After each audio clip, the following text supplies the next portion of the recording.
Hi friends, welcome back to our channel. తమ్నైల్లో చూసినట్టు ఈరోజు ముద్దపప్పు దప్పలం రెడీ చేద్దాము. ఆనపకాయని నేను చెక్కు తీయకుండా ముక్కలు చేసుకున్నాను. ఇక్కడ చూపిస్తున్నటువంటి వెజిటేబుల్స్ వాడుతున్నాను పులుసు కోసం.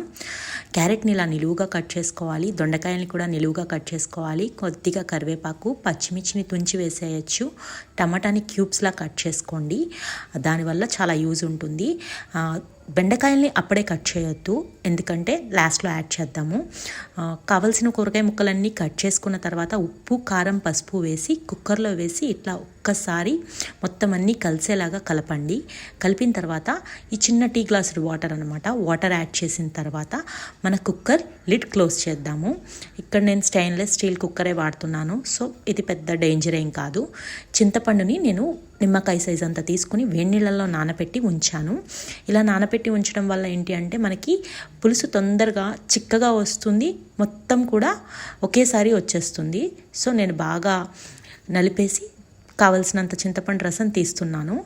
ఇందులోకి ఇప్పుడు ఏంటంటే బెండకాయ ముక్కలు ఫస్ట్లో యాడ్ చేయలేదు కదా, ఇప్పుడు వాటిని నీట్గా కడిగి కట్ చేసి పెట్టుకుందాము. ఒక్క విజిల్ చాలు, ఒక్క విజిల్కే కూరగాయ ముక్కలన్నీ ఉడికిపోతాయి. ఒక్క విజిల్ హై ఫ్లేమ్ మీద రాగానే స్టవ్ ఆఫ్ చేసేస్తే బాగుంటుంది. తర్వాత కాక తగ్గాక ఓపెన్ చేసి చూస్తే ఇలా ముక్కలన్నీ ఉడికిపోయి ఉన్నాయి కదా. ఇప్పుడు మనం ఏం చేద్దామంటే ఈ వేడి తగ్గక ముందే మనం ముందుగా కట్ చేసుకున్న బెండకాయ ముక్కల్ని వీటికి యాడ్ చేసేద్దాం. యాడ్ చేసిన తర్వాత మళ్ళీ ఒక్కసారి కుక్కర్ మూత క్లోజ్ చేసి పెడదాం. ఆ వేడికి ఏంటి అంటే బెండకాయ ముక్కలు లేతగా ఉండడం వల్ల తొందరగా మగ్గిపోతాయి. అదిగో నేను ఒక్కసారి పైనుంచి కిందకి అట్లా కదిపిన తర్వాత లిడ్ క్లోజ్ చేసేస్తున్నాను. తర్వాత కాసేపటి తర్వాత మూత తీసి మనం ఏం చేద్దామంటే సిమ్లో పెట్టుకుని బెండకాయ ముక్కల్ని ఉడికిద్దాం. ఈలోపు నేను ఏం చేస్తానంటే ఇది ఆర్గానిక్ బెల్లం కొద్దిగా తురిమి పెట్టుకున్నాను, కొత్తిమీర నీట్గా కడిగి పెట్టుకున్నా. ఇప్పుడు దీన్ని చింతపండు పులుసులో కలిపేద్దాం. చింతపండు పులుసు ఎంత పడుతుందా అనొచ్చు, వేద్దాము. కొంచెం సేపు కుక్ అయిన తర్వాత అది చిక్కబడుతుంది. కొత్తిమీర కూడా ఈ నీళ్ళకే కలిపేసాను. నేను పింక్ సాల్ట్ వాడతాను, ఎందుకంటే పింక్ సాల్ట్ యూస్ చేయడం వల్ల సోడియం లెవెల్స్ కొంచెం తక్కువగా ఉంటాయి, బీపీ వచ్చే ఛాన్సెస్ తగ్గుతాయి. నేను ఇప్పుడు ఈ చింతపండు పులుసులో అది చెప్పాను కదా, పింక్ సాల్ట్ కూడా యాడ్ చేస్తున్నాను. పింక్ సాల్ట్ యాడ్ చేసిన తర్వాత మనకి బెండకాయ ముక్కలు మగ్గాయి అనుకున్న తర్వాత పులుసుని మొత్తం యాడ్ చేసేయాలి. కూరగాయ ముక్కలకి చింతపండు రసాన్ని యాడ్ చేస్తాం. ఇందులో బెల్లం పడింది పులుపుని బ్యాలెన్స్ చేయడానికి. ఈ స్టేజ్లో ఉప్పు, మనం కారం కూడా చెక్ చేసుకుందాం. నేను ఇక్కడ ఏం చేస్తున్నానంటే ఉప్పు చెక్ చేశాను, సరిపోలేదు, ఉప్పు యాడ్ చేస్తున్నాను.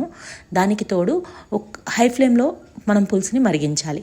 ఇక్కడ తర్వాత ఏం చేస్తున్నానంటే 1 స్పూన్ ధనియాల పొడిని యాడ్ చేస్తున్నాను. ఈ ధనియాల పొడి యాడ్ చేయడం వల్ల పులుసు టేస్ట్ చాలా బాగుంటుంది.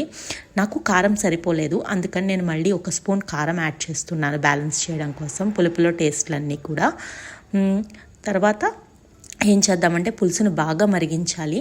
మరిగించడం వల్ల బాగుంటుంది టేస్ట్ చాలా. నేను తాలింపుకి రెడీ చేసుకుంటున్నాను. తాలింపు కోసం నెయ్యి కావాలి. నెయ్యి బాగా వేడైన తర్వాత ఇందులోనే కొంచెం ఆయిల్ యాడ్ చేసి మనం ఆవాల కన్నా ముందు మెంతులు యాడ్ చేయాలి. మెంతుల వల్ల చాలా టేస్ట్ బాగుంటుంది. తర్వాత ఆవాలు, తర్వాత జీలకర్ర ఏగి మంచి రంగు వచ్చిన తర్వాత దంచి పెట్టుకున్నటువంటి వెల్లుల్లిపాయలు, కరివేపాకు, ఎండుమిర్చి వేసి ఇవి వేగుతున్న తర్వాత ఇంగువ మస్ట్ అండ్ షుడ్గా యాడ్ చేయాలి. ఎందుకంటే నెయ్యి పడింది కాబట్టి ఆ నెయ్యి ఫ్లేవర్కి కంపల్సరీ ఇంగువ యాడ్ చేస్తే మనకి డైజెషన్ కూడా చాలా బాగుంటుంది. పులుపు కూరల్లో చిటికెడు బెల్లం యాడ్ చేయడం వల్ల టేస్ట్ బ్యాలెన్స్ అవుతుంది, ప్లస్ డైజెషన్ చాలా బాగుంటుంది. ఇంగువ కూడా వేసిన తర్వాత తాలింపు మంచి కలర్ వచ్చేదాకా ఫ్రై చేయాలి. ఈ తాలింపును ఇప్పుడు మనం మరుగుతున్నటువంటి పులుసుకి యాడ్ చేద్దాము.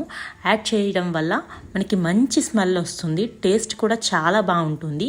ఈ పులుసు తయారు చేయడానికి మనం జస్ట్ 1 స్పూన్ నెయ్యి మాత్రమే వాడాము, కొంచెం ఆయిలే యూస్ చేసాము. సో హెల్దీ ఇది. ఇప్పుడు యాడ్ చేసేసిన తర్వాత నేను ఇందులో కొంచెం జీలకర్ర అవన్నీ ఉండిపోయాయి, గరిటెతో కొంచెం పులుసుని తీసుకుని దాంట్లో యాడ్ చేసి దాన్ని కూడా మొత్తం తీసేసి ఈ పులుసుకి యాడ్ చేసేసాను. యాడ్ చేసిన తర్వాత మనం తమ్నైల్లో చెప్పాం కదా, మరి ముద్దపప్పు ఇప్పటి వరకు చూపించలేదేంటా అని. ఇప్పుడు అదిగో ఆ పాయింట్కే వస్తున్నాను. నేను ఆల్రెడీ కుక్కర్ పెట్టేశాను. ఫస్ట్ బౌల్ ఏంటి అంటే పప్పు స్టీల్ గిన్నెలో ఇలా పైన ఉడికిపోయింది. దీని కింద ఏముందో నేను మీకు చూపిస్తాను. రైస్ పెట్టాను అన్నమాట. ఒకే టైంలో మనకి 2 అయిపోతాయి, రైస్ కుక్ అవుతుంది, పప్పు కూడా కుక్ అవుతుంది. చూపిస్తాను ఉండండి. స్మెల్ ఏమీ రాదు, చాలామంది ఇలా కలిపి పెట్టడం వల్ల స్మెల్ వస్తుంది అనుకుంటారు. అదిగో ఆ బౌల్లో విడిగా కుక్ అయి ఉంది కదా. పప్పులో ఉన్నటువంటి ఎక్స్ట్రా నీళ్ళు తీసేయొద్దు. అవి ఏం చేయాలి అంటే పులుసులో యాడ్ చేస్తే చాలా బాగుంటుంది టేస్ట్. ఇప్పుడు ఈ పప్పుకి మనం ఏం చేద్దాము అంటే కొంచెం సాల్ట్, తర్వాత ఏం యాడ్ చేయాలి, పసుపు యాడ్ చేసిన తర్వాత దాల్ మ్యాషర్తో చాలా మెత్తగా మ్యాష్ చేయాలి. అప్పుడు ముద్దపప్పు కొంచెం గట్టిగా ఉంటుంది. ఎక్స్ట్రాగా ఉన్న వాటర్ తీసేయమని చెప్పాను కదా, అవి పులుసులో యాడ్ చేసి పులుసుని బాగా మరిగించండి. పప్పు నీళ్ళు యాడ్ చేసిన తర్వాత అప్పుడు ఈవినింగ్ వరకు ఫ్రెష్గానే ఉంటుంది పులుసు బాగా మరుగుతుంది. చూసారు కదా, ఇలా హై ఫ్లేమ్లో బుడగలు వచ్చే వరకు మరిగిస్తే స్మెల్ రాకుండా ఉంటుంది. వేడి వేడి దప్పలం, ముద్దపప్పు, రైస్, ఈ కాంబినేషన్ అసలు అదిరిపోతుంది నిజంగా. ఆంధ్ర స్పెషల్ అంటారు ఈ దప్పలాన్ని, ముక్కల పులుసు అని కూడా అంటారు. మీకు నచ్చింది అనుకుంటున్నా. Thanks for watching.